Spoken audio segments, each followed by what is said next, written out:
Hello friends, मैं हूँ रज़िया। आप सभी का स्वागत है कुक विथ रज़िया पर। आज मैं आप सभी के साथ में आलू से बने हुए 4 मज़ेदार स्नैक्स की रेसिपी लेके आई हूँ, जिसे आप रमज़ान में एज ए इफ़्तार के तौर पे भी सर्व कर सकते हो। बहुत ही सिंपल, बहुत ही मज़ेदार रेसिपी है, तो आइए देखते हैं इसे कैसे बनाते हैं। तो सबसे पहले हम बनाएंगे आलू बोंदा। इसके लिए हम एक मिक्सिंग बाउल में डालेंगे 1 कप बेसन। ग्राम में ये 125 ग्राम है। बेसन मैं यहाँ पे पतली वाली यूज़ कर रही हूँ। जब भी आलू बोंदा बनाएं कोशिश करें कि बेसन आप पतली वाली यूज़ करें, मोटे वाले से उतने अच्छे रिजल्ट नहीं आते हैं। साथ ही हम इसमें डालेंगे 1 चम्मच चावल का आटा। अगर आपके पास चावल का आटा नहीं है तो आप इसमें कॉर्नफ्लोर का भी यूज़ कर सकते हो। आधी छोटी चम्मच नमक या फिर आप अपने टेस्ट के हिसाब से डालें। 1/4 चम्मच हल्दी पाउडर, आधी छोटी चम्मच लाल मिर्च पाउडर, 1/4 चम्मच हींग। हींग यहाँ पे बहुत ही ज़रूरी है, इससे टेस्ट बहुत अच्छा आता है। और 1 चुटकी भर आप इसमें डालोगे बेकिंग सोडा। अब इन सबको डाल के एक बार अच्छी तरह से मिला लेंगे।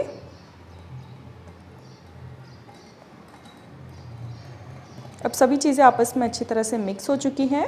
अब हम इसमें थोड़ा थोड़ा करके पानी डालेंगे। जब भी आप घोल बनाएं हमेशा पानी थोड़ा थोड़ा करके डालें, उससे लम्प्स नहीं बनेंगे।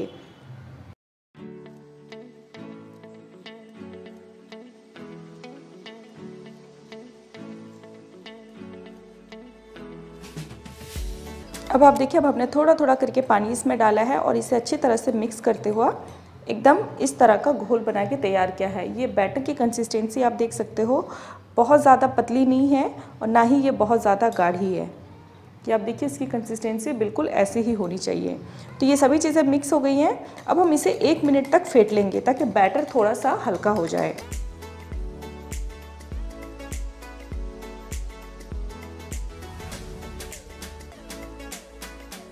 अब हमने इसे 1 मिनट तक फेंट लिया है। अब ये बैटर काफ़ी हल्का हो चुका है।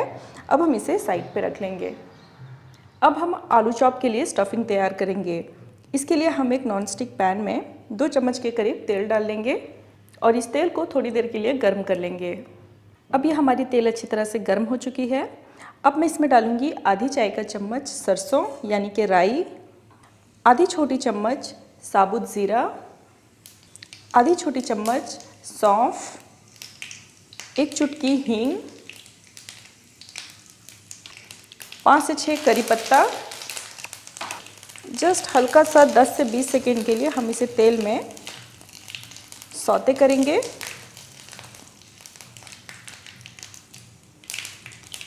अब हमने यहाँ पे 1 इंच के करीब अदरक लिया है, इसे हमने बारीक चॉप कर लिया है और साथ ही 2 से 3 लहसुन की कलियाँ ली हैं, इसे भी हमने बारीक चॉप कर ली है। इसे भी हम डाल लेंगे। जस्ट इसे भी हम हल्का सा 10 सेकेंड के लिए सौते करेंगे ताकि अदरक और लहसुन की कच्ची स्मेल ख़त्म हो जाए। अब दोस्तों मैं इसी तेल में थोड़ा सा हल्दी पाउडर डाल रही हूँ, आधी चाय का चम्मच, और आधी चाय का चम्मच लाल मिर्च पाउडर। इससे स्टफिंग के अंदर बहुत ही अच्छा सा कलर आता है। जस्ट इसे हम हल्का सा मिक्स करेंगे।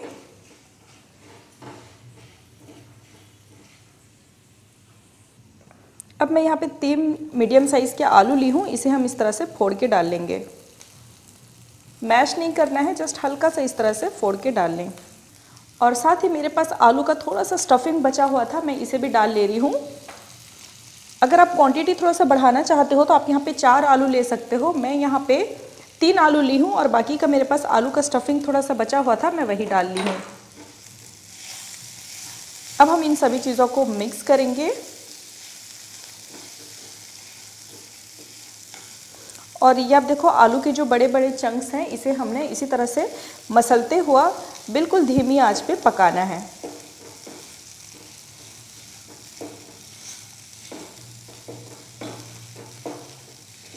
अब आप देखिए इस तरह से हमने मसलते हुआ आलूओं को अच्छी तरह से मिक्स कर लिया है। सभी चीज़ें आपस में अच्छे से मिक्स हो चुकी हैं, आलू भी अच्छी तरह से सिक चुका है। अब हम इसमें 1 हरा मिर्च इस तरह से बारीक काट के डाल लेंगे, थोड़ा सा बारीक कटा हुआ हरा धनिया, थोड़ा सा इसमें नमक डालेंगे। नमक आप अपने टेस्ट के हिसाब से डालिएगा। 1 चौथाई चम्मच काला नमक, 1 चौथाई चम्मच काली मिर्च का पाउडर यानी कि ब्लैक पेपर पाउडर और आधी चाय का चम्मच अमचूर पाउडर। साथ ही हमने थोड़ी सी भुनी हुई मूंगफली ली है, आप इसमें चाहो तो काजू भी डाल सकते हो। अब इन सभी चीज़ों को डाल के अच्छी तरह से मिक्स कर लेंगे। अब ये सभी चीज़ें अच्छी तरह से मिक्स हो चुकी हैं। अब ये हमारा स्टफिंग तैयार है। अब हम इसे एक प्लेट में निकाल लेंगे। अब मैंने स्टफिंग को एक प्लेट में निकाल के ठंडा कर ली है। अब हम इसके बॉल्स बनाएंगे। बॉल्स आप अपने हिसाब से छोटे या बड़े कर सकते हो, जितने बड़े साइज़ के आपको आलू बूंदा खाना है उस हिसाब से आप बॉल्स बनाइएगा। मैं यहाँ पे बड़े साइज़ के जो नींबू होते हैं उसी शेप के बना रही हूँ। तो इस तरह से सभी बॉल्स हम बना के तैयार कर लेंगे। अब आप देखिए आलू बूंदे के लिए सभी बॉल्स बन के तैयार हैं। अब हम इसमें एक एक करके बूंदा डिप करेंगे और इसमें हम एक एक करके बूंदा डालेंगे। बस ध्यान देना है कि जब हम कढ़ाई में तेल डाल रहे होते हैं बूंदे के लिए हमें हमेशा तेल की क्वांटिटी ज़्यादा लगती है, नहीं तो वो नीचे से फ्लैट हो जाते हैं।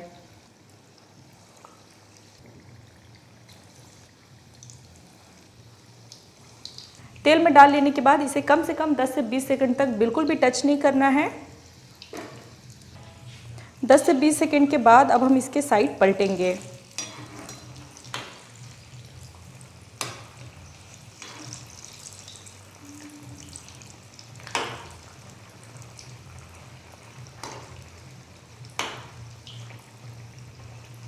अब हम इसे दोनों ओर से गोल्डन ब्राउन होने तक हम इसे पका लेंगे। अब आप देखिए बोंदा चारों ओर से अच्छी तरह से गोल्डन ब्राउन हो चुका है। अब हम इसे निकाल लेंगे। अब आप देखिए अब हमने सभी बोंदे को फ्राई कर लिया है। ये आप देखिए दिखने में कितना ये ज़बरदस्त लग रहा है और साथ ही ये काफ़ी ज़्यादा क्रिस्पी भी है। अब हमारी नेक्स्ट रेसिपी है चीज़ी आलू टिक्की। इसके लिए मैंने यहाँ पे 5 उबले हुए आलू ली हूँ। साथ ही इसमें आधी छोटी चम्मच नमक डाल देंगे, आधी छोटी चम्मच चिली फ्लेक्स, 1 चौथाई छोटी चम्मच काली मिर्च पाउडर यानी कि ब्लैक पेपर पाउडर, 1 छोटा साइज़ का शिमला मिर्च बारीक कटा हुआ, आधी कप के करीब बारीक कटा हुआ हरा धनिया, 1 चम्मच बटर, 2 बड़े चम्मच ऑल पर्पस फ्लावर यानी कि मैदा। इन सभी चीज़ों को डाल के हम अच्छी तरह से मिक्स करेंगे और इसे इस तरह से मसलते हुआ हम डो की शक्ल में लेके आएंगे। इस डो में ज़्यादा मॉइस्चर ना रहे इसलिए मैं इसमें मैदे का इस्तेमाल की हूँ। अगर आपको डो थोड़ा सा पतला लगे तो आप चाहो तो इसमें और 1 से 1.5 चम्मच के करीब मैदा डाल सकते हो। तो मुझे यहाँ पे डो थोड़ा सा पतला लग रहा है तो मैं इसमें और 1.5 चम्मच के करीब मैदा डाल रही हूँ। अब इन सभी चीज़ों को मिक्स करते हुआ इसे एकदम हम डो की शक्ल में लेके आएंगे। अब आप देखिए अब ये हमारा डो बन के तैयार है। अब हम अपनी हथेली में थोड़ा सा तेल लगा लेंगे। अब इस डो में से नींबू साइज इतना पोर्शन लेंगे। आप अपने हिसाब से साइज़ बड़े या छोटे रख सकते हो। अब हम इसे इस तरह से यूँ फ्लैट करेंगे और अब हम बीच में थोड़ा सा मोज़रेला चीज़ डाल देंगे। यहाँ पे मोज़रेला चीज़ को मैंने ग्रेट कर लिया है यानी कि कद्दूकस कर लिया है। अब हम इस स्टफिंग को बीच में रखेंगे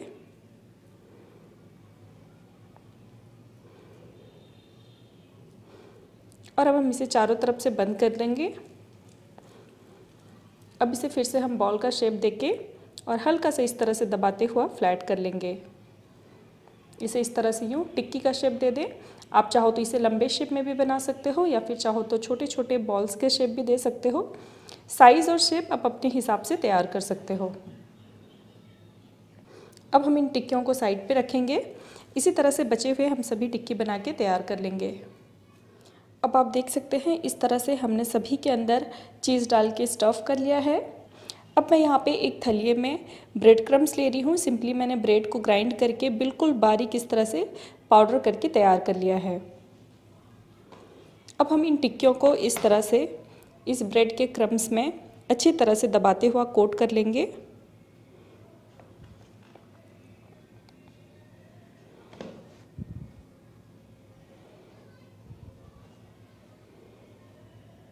ये आप देखिए, इस तरह से इसे अच्छी तरह से कोट कर लें। और बाकी के जो बचे हुए टिक्कियाँ हैं इन्हें भी सेम इसी तरह से चारों तरफ ब्रेड के क्रम्स लगाते हुए कोट कर लें। अब दूसरी तरफ हमने एक पैन में तेल को डाल के अच्छी तरह से गर्म कर लिया है। अब हम इसमें एक एक करके टिक्कियाँ इस तरह से डाल लेंगे।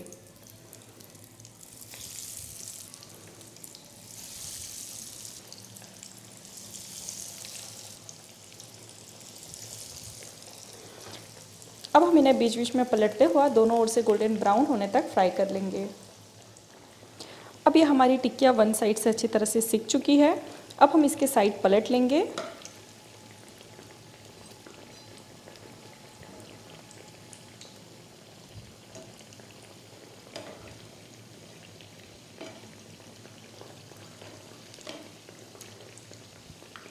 अब हम इसे सेम दोनों ओर से गोल्डन ब्राउन होने तक इसे फ्राई करेंगे। अब आप देख सकते हो अब हमने सभी टिक्कियों को फ्राई कर लिया है। ये आप देख सकते हो इसका कलर बहुत ही अच्छा से उभर के आया है। ये दिखने में जितना ज़्यादा खूबसूरत लग रहा है, खाने में ये उतनी ही मज़ेदार है। ये आप देख सकते हो इसका चीज़ी टेक्सचर बहुत ही कमाल का है।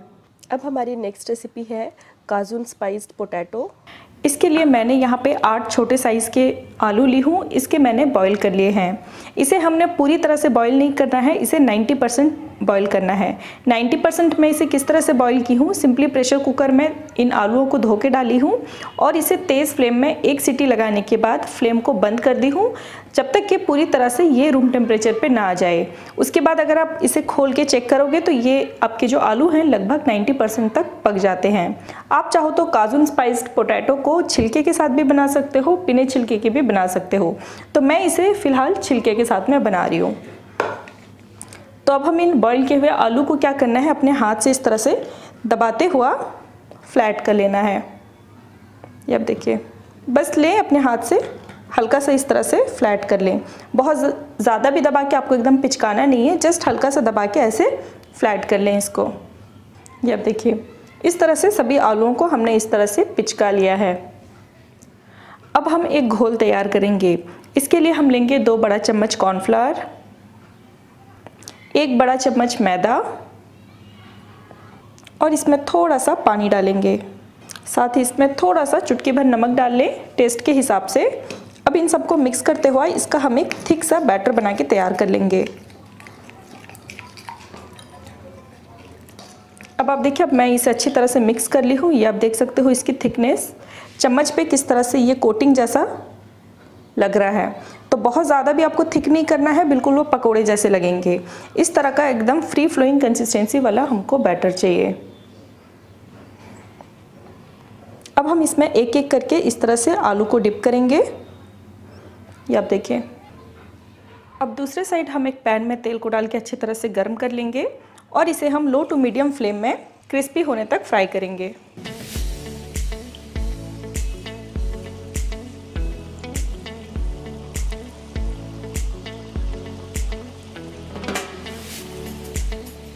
जब ये वन साइड से थोड़ी सी क्रिस्प हो जाए उसके बाद इसके साइड पलट लें और दोनों ओर से क्रिस्प होने तक इसे फ्राई करना है।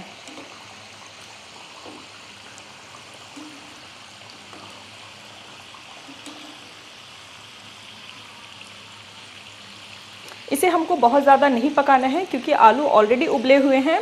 बस ध्यान रखना है कि इसे हमें क्रिस्प करना है। अब आप देखिए, ये दोनों ओर से अच्छी तरह से क्रिस्प और ब्राउन हो चुका है। अब हम इसे एक प्लेट में निकाल लेंगे।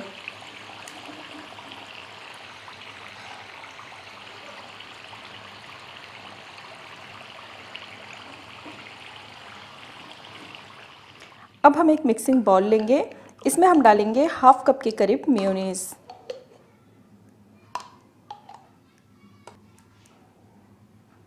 साथ ही इसमें डालेंगे 1/4 चम्मच नमक, 1/4 चम्मच काली मिर्च का पाउडर यानी कि ब्लैक पेपर पाउडर, आधी चाय का चम्मच कश्मीरी लाल मिर्च पाउडर, 1/4 चम्मच मिक्स्ड हर्ब, आधी चाय का चम्मच चिली फ्लेक्स, आधी चाय का चम्मच अदरक का पाउडर और आधी चाय का चम्मच प्याज का पाउडर यानी कि अनियन पाउडर। ये 2 चीज़ें एक्स्ट्रा हैं जो आसानी से नहीं मिलती हैं। अगर आपको मिले तो आप ज़रूर से इस्तेमाल करिएगा, अगर नहीं मिले तो आप इसे छोड़ भी सकते हो, लेकिन इन दोनों से एक्चुअली टेस्ट बहुत इन्हेंस हो जाता है। अब हम इन सभी चीज़ों को डाल के अच्छी तरह से मिक्स कर लेंगे।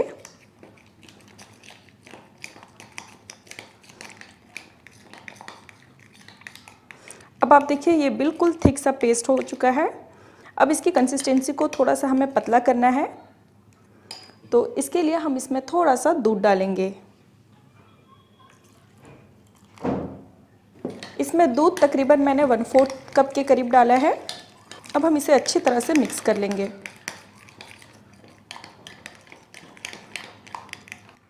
अब आप देखिए सभी चीज़ें आपस में अच्छे से मिक्स हो चुकी हैं। इसकी कंसिस्टेंसी ये आप देखिए बिल्कुल परफेक्ट है।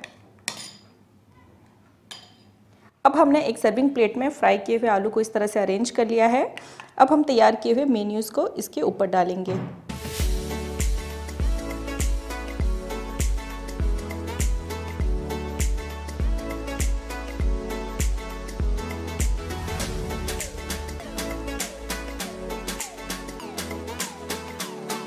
अब इसकी फाइनल प्लेटिंग करने के लिए इसके ऊपर हम थोड़ा सा बारीक कटा हुआ प्याज डाल देंगे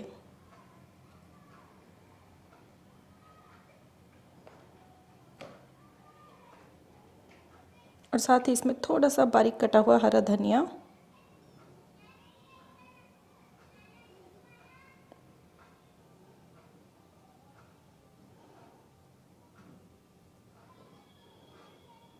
और फाइनली लास्ट में हम इसके ऊपर थोड़ा सा लाल मिर्च पाउडर स्प्रिंकल कर देंगे। अब लीजिए तैयार है Barbeque Nation style Cajun spiced potato. अब हमारी नेक्स्ट रेसिपी है कीमा आलू कटलेट। तो सबसे पहले हम कीमे की स्टफिंग बना के तैयार कर लेते हैं। तो इसके लिए मैंने यहाँ पे एक प्रेशर कुकर में 2 बड़ा चम्मच के करीब तेल डालूंगी। जब तेल अच्छी तरह से गर्म हो जाए उसके बाद इसमें मैं डालूंगी 1 बड़ा साइज़ का प्याज, जिसे मैंने इस तरह से रफली काट लिया है। जस्ट इस प्याज को हम 1 मिनट तक पकाएंगे ताकि ये थोड़ी सी सॉफ्ट हो जाए। अब आप देखिए 1 मिनट बाद प्याज हल्का सा सॉफ्ट हो गया है। हमें इसे बिल्कुल भी गलाना नहीं है या फिर इसे गोल्डन ब्राउन नहीं करना है, जस्ट हल्का सा सॉफ्ट हो जाए। उसके बाद इसमें मैं डालूंगी मटन। तो यहाँ पे मैं मटन का कीमा इस्तेमाल कर रही हूँ, आप चाहो तो यहाँ पे चिकन का कीमा भी ले सकते हो। तो यहाँ पे मैं डाल रही हूँ 250 ग्राम मटन का कीमा। अब मैं इसे 4 से 5 मिनट तक इसी तरह से भूनते हुआ पकाऊंगी ताकि कीमे के अंदर जो पानी है वो थोड़ा सूख जाए और इसका जो कच्चा स्मेल होता है वो ख़त्म हो जाए। तो इसे मीडियम टू हाई फ्लेम में इसे 4 से 5 मिनट तक भून लेना है। दोस्तों मैं यहाँ पे कीमे को प्रेशर कुकर में बना रही हूँ ताकि कीमा जल्दी बन जाए। आप चाहो तो इसे नॉर्मल कढ़ाई या पैन में भी बना सकते हो। अब आप देखिए तकरीबन 4 से 5 मिनट बाद कीमे का पानी पूरी तरह से सूख चुका है।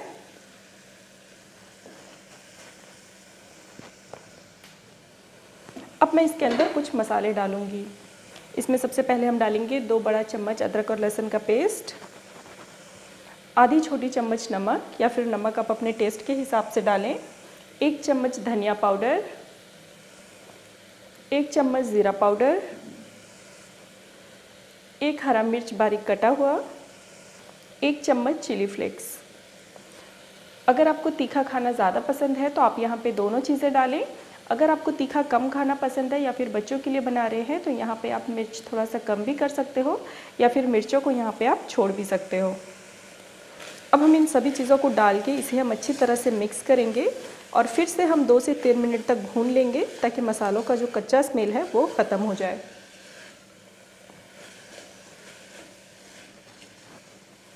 अब मैंने यहाँ पे सभी मसाले डाल के इसे 2 से 3 मिनट तक भून लिया है। मसाले की जो कच्ची स्मेल है ये पूरी तरह से ख़त्म हो चुकी है। अब मैं इसमें डालूंगी 1 कप के करीब पानी। पानी डालने के बाद इसे हम एक बार अच्छी तरह से मिला लेंगे।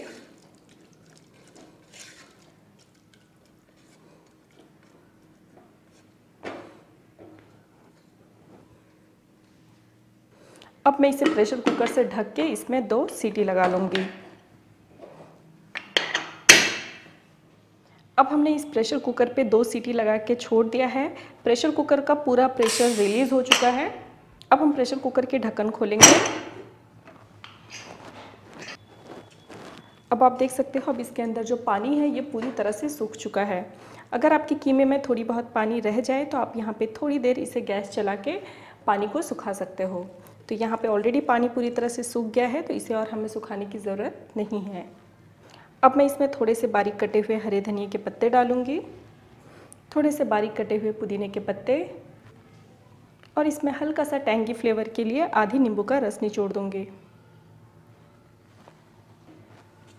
अब इन सभी चीज़ों को अच्छी तरह से मिक्स कर लें।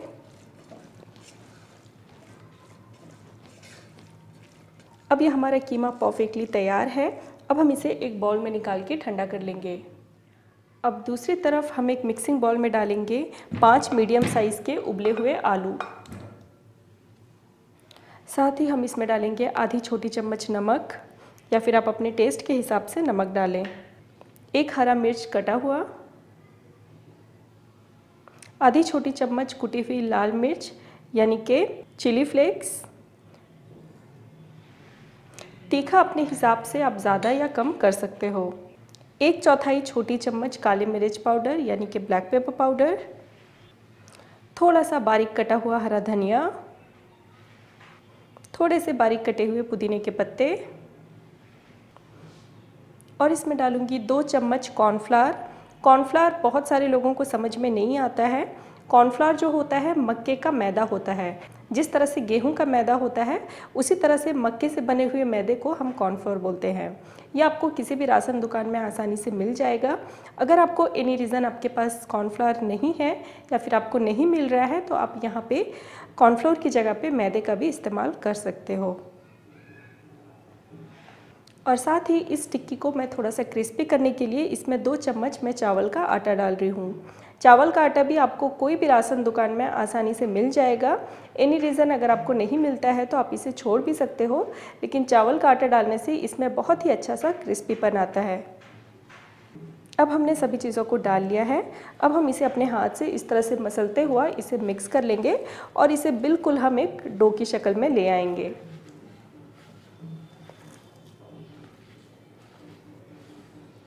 अब आप देखिए अभी हमारा डो बन के तैयार है। इसमें बिल्कुल भी नमी नहीं है। अगर आपको डो थोड़ा सा पतला लगे, थोड़ा सा इसमें नमी लगे तो आप इसमें और थोड़ा सा चावल का आटा या फिर कॉर्नफ्लावर ऐड कर सकते हो। तो अब हम इस डो में से थोड़ा सा पोर्शन लेंगे। आप जितने बड़े साइज़ की टिक्की या बॉल्स बनाना चाहते हो उस हिसाब से आप पोर्शन लीजिएगा। तो मैं यहाँ पे मीडियम साइज़ की टिक्की बना रही हूँ, तो इस तरह से मैं यहाँ पे बड़े साइज़ के जितने नींबू होते हैं उस साइज़ के ली हूँ। अब हम इसे अपने हाथ से इस तरह से रोल करेंगे और इसे इस तरह से अंगूठा बीच में घुसाते हुआ इसे एक हंडी का शक्ल देंगे।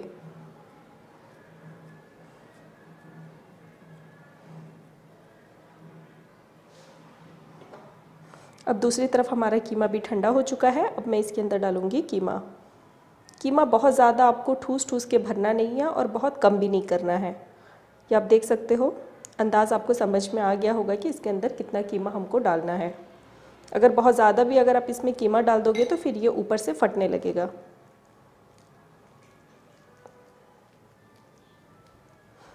अगर कहीं थोड़ा बहुत यहाँ पे आपको छेद नज़र आए तो यहाँ पे आप थोड़ा सा एक्स्ट्रा आलू डाल के आप इसको कवर कर सकते हो। अब आप देखिए इसे अब हमने इस तरह से लपेटते हुआ फिर से बॉल का शेप दे देना है। आप चाहो तो इसे इस तरह से बॉल्स बना के भी फ्राई कर सकते हो, या फिर आप इसे इस तरह से लंबे सिलेंड्रिकल शेप भी दे सकते हो, या फिर आप इसे हल्का सा इस तरह से दबा के फ्लैट भी कर सकते हो। जैसा आपको साइज़ पसंद हो आप अपने हिसाब से वैसा साइज़ दे सकते हो।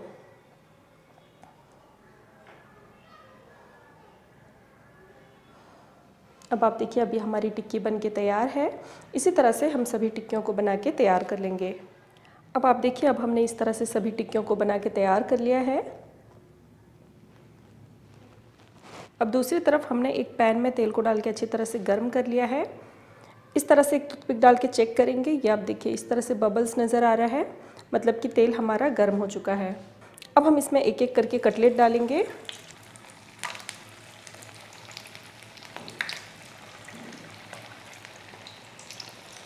अब हम इसे दोनों ओर से गोल्डन ब्राउन होने तक फ्राई करेंगे। इसे हमने मीडियम टू हाई में ही फ्राई करना है, इसे लो में बिल्कुल भी फ्राई ना करें, क्योंकि ऑलरेडी हमारा चिकन पका हुआ है, हमारे आलू जो है वो भी बॉईल किए हुए हैं, तो इसे हमें पकाने का कोई मकसद नहीं है, बस हमने इसे ब्राउन करना है। अब ये वन साइड से हल्की सी गोल्डन ब्राउन हो चुकी है। अब हम इसके साइड पलटेंगे।